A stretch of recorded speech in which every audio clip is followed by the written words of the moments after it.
12.1 Creating Systems of Linear Equations.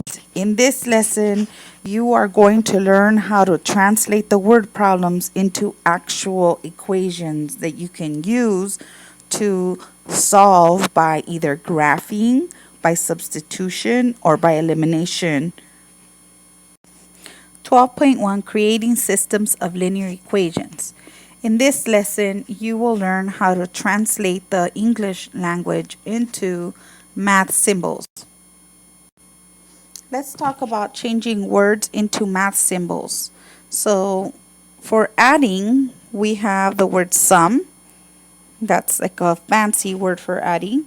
The rest of the words you're pretty familiar with: add, both, more, combine, total, plus, and. Just the word and means adding, together, perimeter, increased by, and you can see I have a little asterisk on more than, and that's because I'm going to deal with it here in the turnaround words. That is a turnaround word. Let's go to subtraction. The fancy word for subtraction is difference. The rest of them are pretty common. Change, like change a sign. Decrease by, fewer. How much more? Less, loss, lost, fewer than, and less than. You could see have asterisks because they're turnaround words. Minus, need to, reduce, remain, subtract, take away, has left, bigger. Now on bigger I put etc. because there are different ways of saying that, like smaller, shorter, longer. All of those would mean that you would have to subtract. Exceed and deduct are other words. For multiplication, the fancy word is product. And small words like by or of, you can easily just ignore those words, but in fact in math they mean multiply. And then multiply times twice. Twice means multiply by 2. And then area, per and each. Now you'll see per and each also in the division section. So you have to watch out for that because you really need to read your context clues to find out if you're in multiplying or in dividing for those words. Every, and then factor of, each group, double, and then there's double, triple, quadruple, and so on. At this rate, all of these mean multiplication. For division, the fancy word is quotient, and then the word per, ratio, divided by, average, separated, half. Then there could be third or fourth or fifth. All of those would be dividing. A half would be dividing by 2, a third would be dividing by 3, a fourth would be dividing by 4, etc. And then you can see per or each. You have to be careful with those to find out if it is actually division or if it's multiplication.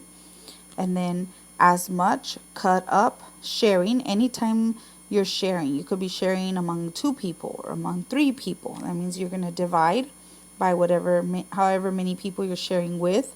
How many in each, and then percent. Percent means to divide by 100. The word equals. The word equals is also, there are key words to know that you are going to be using the equal sign. One of them is obviously equals, and then is. Just the word is means equals. Total, are, or were, and are, were, or will be, has, or have are all part of is.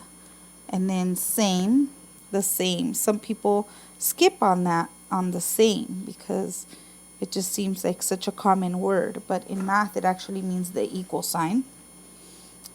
And then we'll talk about the turnaround words. So the turnaround words, these words will turn the order of your equation or your expression around, okay? So more than. If I say 7 more than 5, well, I shouldn't write it 7 plus 5. The 7 would go through the end, so I have to write 5 plus 7. If I said 5 less than 7, the 5 has to go to the end, so I have to write 7 minus 5. And if I had 5 fewer than 7, again, I have to bring the 5 to the end, so I would write 7 minus 5. So you could see that these turnaround words switch the order of your expression. numbers, those are expressions you need to be careful with as well. If I say times the sum, for example, 3 times the sum. Well, 3 would have to be on the outside of the parentheses, and inside the parentheses I would have a sum. And a sum means to add, so I would have adding in here, but the 3 would be in the outside over here. Plus the quotient, so inside the parentheses I would have, which would be a division, but after the quotient I would have to add 4, or for example, a number. And then the sum divided by, etc. So in the parentheses I would have a sum. But then after after I'm done adding, I have to divide because it's divided by. Fewer than the product. So again, fewer than means subtraction, and you see that fewer than is a switch word. So if I said 5 fewer than the product, that would mean that since it's a switch word, the 5 would go at the end, and it is a subtraction. So I would have a product here, a multiplication inside the parenthesis, and then I would be subtracting the 5 when I was done. Twice the sum. Now twice means times 2. So in the parentheses I would have a sum in here, but then I would have to multiply by 2, so I would have a 2 out here in the outside of the parentheses. So those are just words you have to watch out for.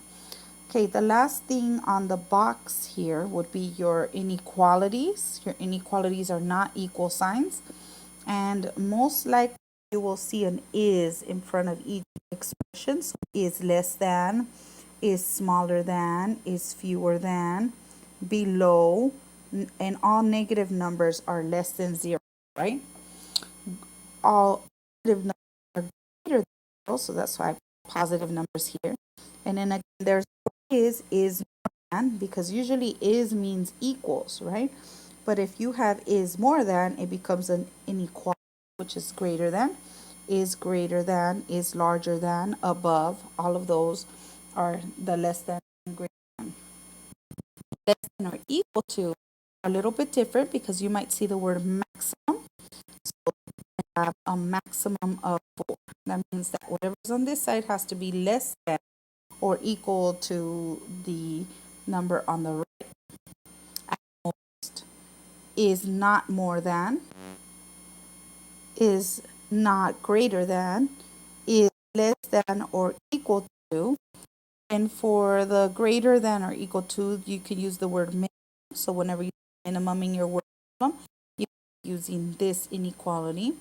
At least, also this inequality, is not less than, is not smaller than, and is greater than or equal to. So these are expressions that become inequalities. Not to be confused with more than, like these switch words. More than, less than, fewer than. These do not have the word is in front of it. That's why they are not inequalities. These would just be the plus sign or the minus sign. I hope that helped. I'm going to start you off with number 2. So we're going to take a look at any keywords that we may find. I'm going to circle any important numbers in red, and I'm going to do any keywords in underlined in blue. Okay, you can see here that I have circled an amount. So if we read the problem for the very first time, Casey wants to buy a gym membership. One gym has a $150 joining fee and costs $35 per month. Another gym has no joining fee at all and costs $60 per month. When would Casey pay the same amount to be a member of either gym, and how much would he pay? So you can see here that I have circled the $150 joining fee. I have underlined the word and because the word and means addition. And then I circled the number 35. I underlined the word per month. Now per means multiplication, but it could also mean division. But here it does mean multiplication because if I did 2 months, I would be doing 35 times 2. Now months is actually a variable. I'll deal with that in a second. Another gym has no joining fee, so no joining fee means 0. So it is a number. And means plus. 60 means a number. And then per again means multiply. So I underlined it. And then month is a variable. When would Casey pay the same? Now I underlined the word the same because if you remember, the same means equals. And we want to make sure that it equals the same to be a part of either gym. And then when we're finally done finding out a number, we want to know how much would he pay in total. I want you to notice how each one of these underlines and circles cause for us to have an expression and then an equation. So this is an expression when there is no equal sign. This is also an expression when there is no equal sign. Once we put in an equal sign, the whole entire sentence becomes an equation. Now I did want you to also notice that month was a variable because I did not know how many months, so that becomes my variable. So you can see that 100, all I did was straight translate 150 and means plus 35 times x is the same equals as 0 and means plus 60 times per x. So 60 times x is 60x. Okay, that's all I did so far is just straight translate.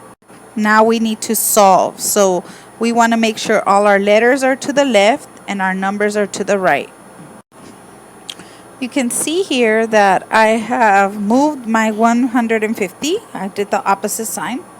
These will cancel from this side, but the 150 will move to the other side because what I did on one side I did on the other. Both of them are negative. And I'm going to move the 60 over to the left side, so letters to the left. So when I move that, the plus becomes a minus. These will end up canceling on the right side, but the negative 60 will end up on the left side. And now I can add them together. We are left with the 150s canceling, the 60s canceling, and 35 take away 60 is negative 25x. The equal sign comes down. 0 take away 150 is negative 150, because if you had 0 and you take away 150, you're moving to the left side on the number line, which is the negative numbers. Now we're going to divide by 25 on both sides. So dividing by negative 25 on both sides. So you can tell here that the negative 25s will cancel, leaving me with an x. And the negatives will cancel on the right side, leaving me with 150 divided by 25, which is 6. So your answer is x equals 6. Now remember, x was the number of months. If you go back and read on the problem, x is the number of months. So how many months have to go by for Casey to be at this gym? 6 months need to go by, and then both memberships. So this was the first membership and this was the second membership. Remember, this one didn't have a joining fee. So both gyms will cost them the same at 6 months. Now we're gonna have to find out how much is that, because he's already been working out for 6 months.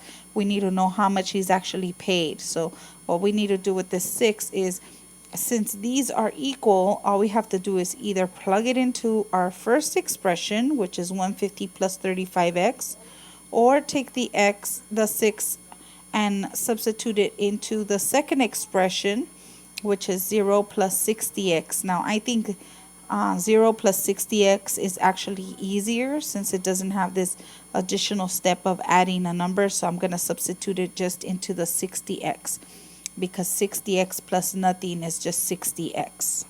So here we are ready to substitute. We got 60x. The x is 6. I'm going to put in a 6 into this parenthesis. So 60 times x, 60 times 6. 60 times 6 is 360. Now, what does the x mean? X means how many months. The 360 is how much he will pay. We need to answer. We have 2 questions to answer. When would Casey pay the same amount to be a member of either gym? And the second question is, how much would he pay? So we need to answer both of those questions in complete sentences.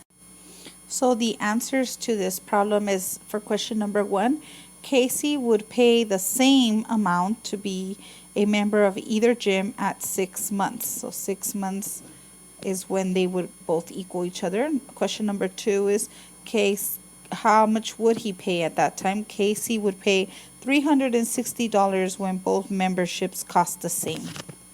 So not only do you have to give the answer, you need to explain how the answer relates to the actual real world problem in words. So that's what's important. So let's recap. You have words, you have translated words into mathematics, you have solved the mathematics for both cases, and now you have to come back and answer in words. Switch back from mathematics back into this one switches back into words, and this one switches back into words. Okay, you can see that on number 4 I did that in class, so please review that. On number 4, I want to go over what you can do to make these type of problems easier for yourself. There is a way to do these problems using the graphing calculator. So the first thing you need to do with your calculator is go to the Stat button, then press Edit for the edit, and you need to edit list 1, list 2, list 3. Please don't forget that if you already have numbers in list 1, list 2, and list 3, you need to clear those lists. For list 1, you're going to add 2, 3, 4, and 5. For list 2, you're going to add 12.50, 17.25, 22, 26.75. For list 3, you're going to add 17, 21, 25, and 29. Once you've done that, the second move would be for you to press the Stat button again, move over to Calculate, choose the linear regression. The linear regression is going to have AX plus B. And you need to, once you do that, you need to pick L1 and L2 as your list, because you need a line for these two first. Okay, so let's get that line. So after inputting that into the calculator, you should have gotten an A of 4.75, a B of 3, and once you plug those numbers into your equation, you should have Y equals 4.75 X plus 3. And there's your first line. Now let's go find the second line. For the second line, you're going to basically follow the same routine, stat, calc, linear regression, which is number 4 in your calculator. But this time you're going to change it from list 1 and list 2 into list 1 and list 3. So you're going to use list 1, which is your x's, and list 3 for your y's. So you'll change that and you'll get a different equation. You'll get different A and B, and you'll get a different equation. So let's go work on that. Okay, so you can see here that I've already run the stat. So I did stat, calculate, linear regression, AX plus B plus B. This should have looked the same way, linear regression, AX plus B. And you should type in list 1 and list 3. And you could do that by pressing second 1 and second 3. And then what you find after you hit enter and calculate, you get A equals 4, B equals 9, and our equation would be Y equals 4X plus 9. Now, they want you to find out when the two equations will be equal. Okay, you will notice here that our equation is the variable in the equation, so the X here is the number of ounces that are going to be used, and our Y is the chef or the gourmet. Okay, so we want to find out how many, so we're going to set 4x equal to 4.75x plus 3. We're going to set these two parts equal. Okay, so this is what it looks like when they're set equal to each other. 4.75x plus 3 equals 4x plus 9. Now letters to the left, numbers to the right. So I'm going to take away 4 from here, leaving me with 75 cents or 0.75. I'm going to subtract the 3 to this side, leaving me with 6. When I divide both sides by 0.75, you're going to find out that x is equal to 8. You can use your calculator. 6 divided by 0.75 equals 8. Remember, 8 is the number of ounces when they're going to be equal.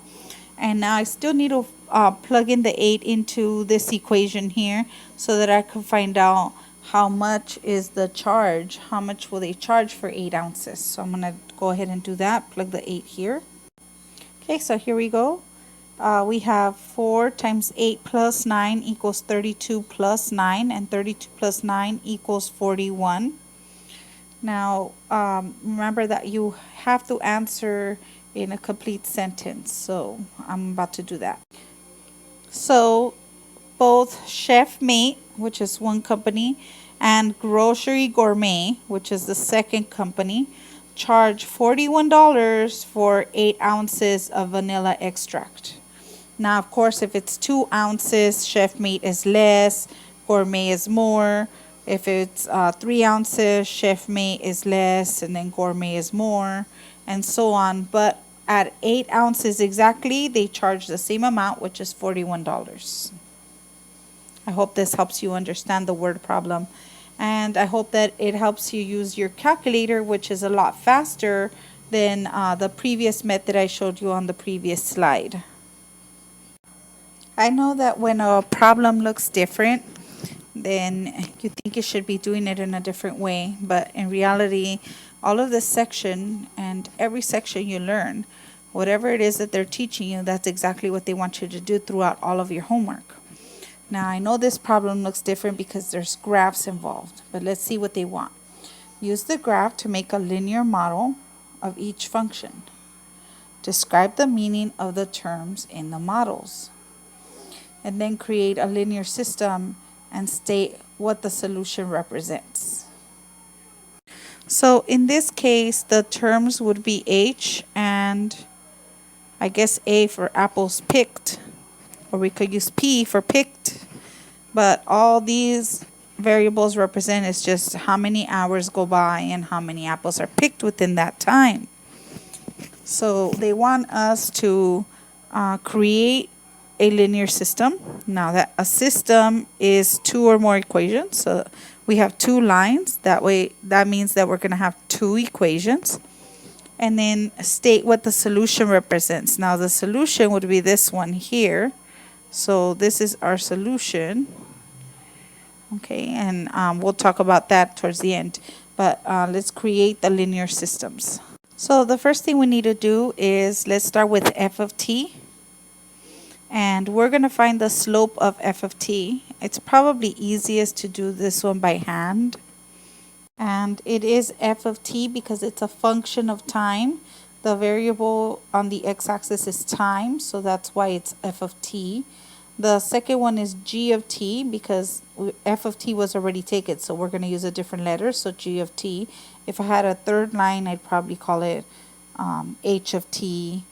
So it would just have different letters, but the t does not change because it is time that we're plugging in. We're plugging time in for the variable. Okay, you can see that I am taking the numbers that are on the line for f of t. My first point is 5, 610, 5, 610, and my second point is 0, 360, but since I'm subtracting, I'm going to subtract 0, and I'm going to subtract 360. So I'm going to subtract those. My answers after I've subtracted, 5 take away nothing is 5. And 610 minus 360 gives me 250. Now I'm going to divide, take the 5 and divide it down here. So I'm going to take the 5 and I'm going to divide it. So the 250 divided by 5. Now remember that your y's are your rise and your x's are your run. So when we do any slope, it's always rise over run. So the 5 was the run goes at the bottom. So 250 divided by 5 gives us the slope of f of t. So the slope of this line here is 50. Now, since I'm already thinking about slopes, I'm going to do the second slope, which is the slope of g of t. So let's do that now. You can see here that the slope of g of t, which is this line here, I'm going to take the two numbers that I have. The first point is 5 comma 610. I've written it down. And then I'm going to subtract 0, which I did. And I'm also going to subtract 210. You can see here that 5 take away nothing is 5. 610 take away 210. Well, that's 0, 0, and 6 minus 2 is 4, so 400. Now I'm going to take my 5 and I'm going to divide it underneath here because that's my run. So I'm going to end up with 400 divided by 5. So 400 divided by 5 is equal to 80.